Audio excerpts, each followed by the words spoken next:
I'm Katie Kempner, and welcome to Perspectives, which we're doing at the Ipsos Girls Lounge here at the Cannes Lion Festival. Right now, I'm very excited to be talking with Deb Marquardt, who is the SVP Managing Director at Starcom MediaVest Group. Welcome. Thank you, Katie. It's great to be here. I know. Not too shabby. How lucky are we? Not too shabby. Well, you have had such an amazing career, and I know that you recently made a change from one fabulous job to another fabulous job. Could you just tell us a little bit about your career? My career really started as a journalist and then moved into digital. And I've worked for years at that place where content and technology and then media and entertainment all converge.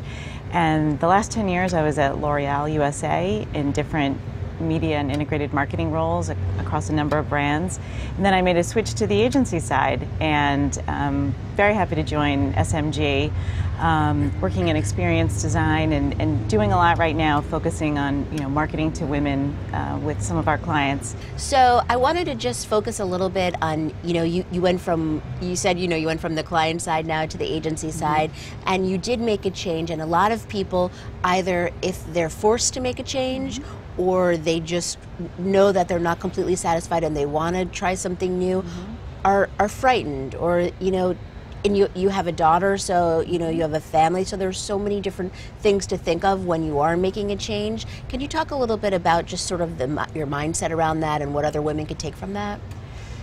Sure. I think we know that change is good, and that change brings opportunity, but that doesn't mean that it's not disruptive and scary also. And I think it's about trusting that if you do good work and you know good people and you keep an open mind, that things tend to work out. And I think that we all have that knowledge in our life. I think sometimes it's easier advice that we give to others than that we take for ourselves.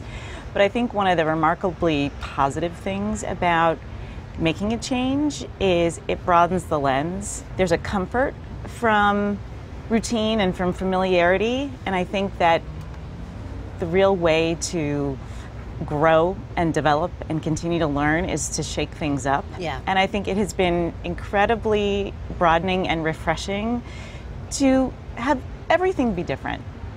How meetings are handled, how people communicate, how things are celebrated. All of it's a completely different culture. So in a way it's like traveling, even though it was just across town. But I think you just start to fertilize your brain in a new way, and new things grow that way. But I love that it's new and it's uncomfortable sometimes, but I think that that's incredibly positive. Yeah. Do you think, though, it's easier for younger women to make a change when they're sort of not as far along in their career, or do you think it's just as tricky?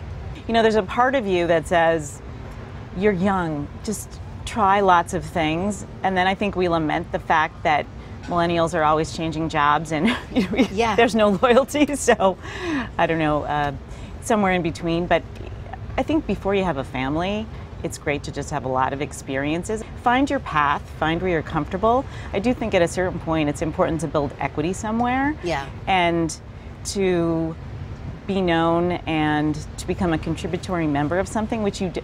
If you change all the time, you just don't, you don't even put down roots somewhere. And I think that organizations open up to you after a certain period of time, and it's so relationship driven, whether it's your industry relationships or your relationships with your colleagues.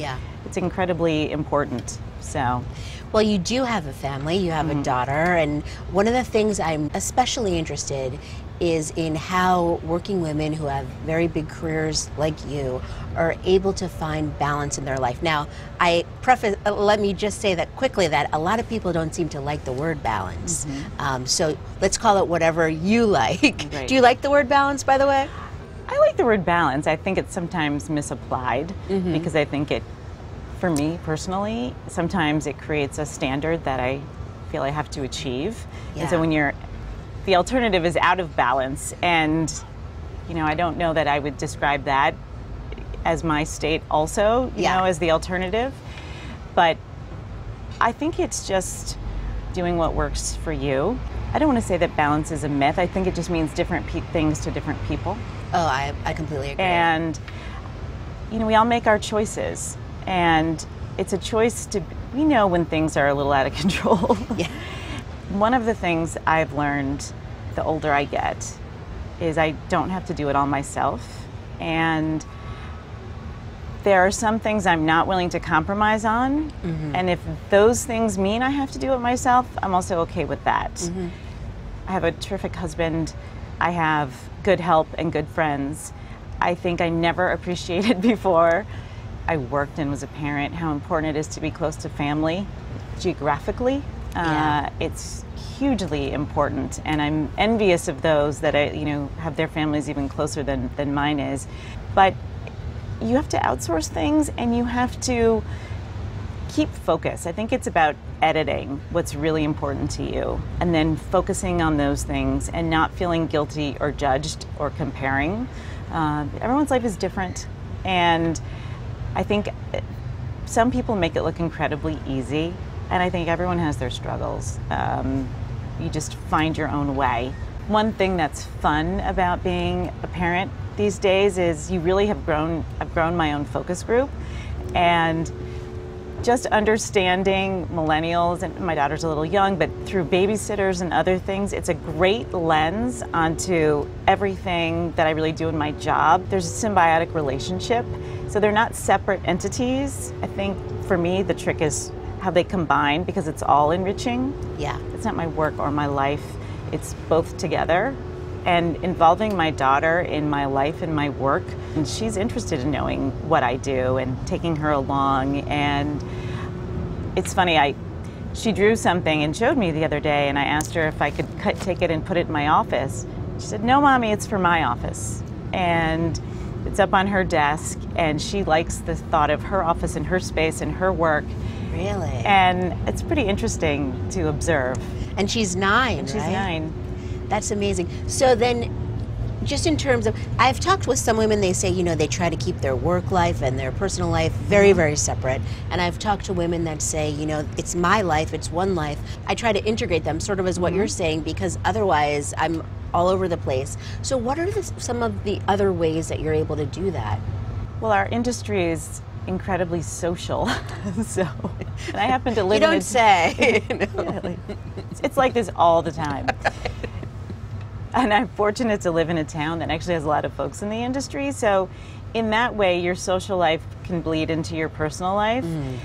We're a media-focused household. I think my daughter loves magazines and books, and the more that we can talk about those things and what they mean and technology, you aren't one persona at 9 to 5 or 9 to 9, whatever your hours are, and a different one at home. And it's funny, sometimes in the workplace there are people that throw up walls to digital and say, I don't do digital, I don't know digital. Yet at home they have a laptop, a PC, 2 phones, a tablet. A lot of women say that one of the things when they're working a lot is that they feel this guilt. They feel guilt if they're at the office because something's going on at home. They feel guilt at home because, there's something they should be doing at work. Is that something that you deal with? And if so, what do you do? And if not, how did you come to the conclusion of not being that way? As women, we're hard on ourselves, and I wish I could say I was evolved enough to not feel guilt.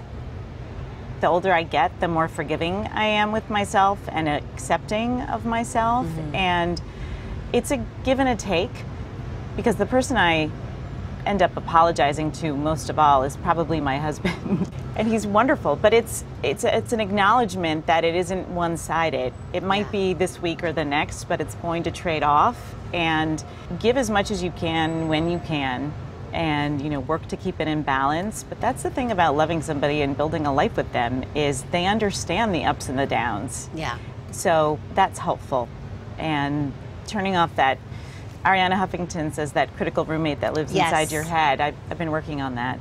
So I'd just like to wrap up my interviews by asking if you have one piece of advice that you could share with us that has helped guide you throughout your career and your life, what would that be? I think it's stay curious. I think that curiosity is the fundamental thing that helps you tie things together. And be informed and curious, because it doesn't make it work. And that makes it easier to talk to people, to find out things. to work with clients, to launch products, and it is about relationships. But you can't build relationships if you aren't curious about other people and other experiences. It can't be one way. It also involves listening, and that is, and there's a great quote from a college professor of mine about education, which is it's the process of moving from cocksure ignorance to thoughtful uncertainty. And I think that place of thoughtful uncertainty is a very good place to be in your working life and your personal life, because you're never done. In our work and getting to know people in this world, it's never done. There's no end. And so keep asking questions. That's terrific advice. Deb, it was so great to meet you and talk with you. Katie. Thank you so much.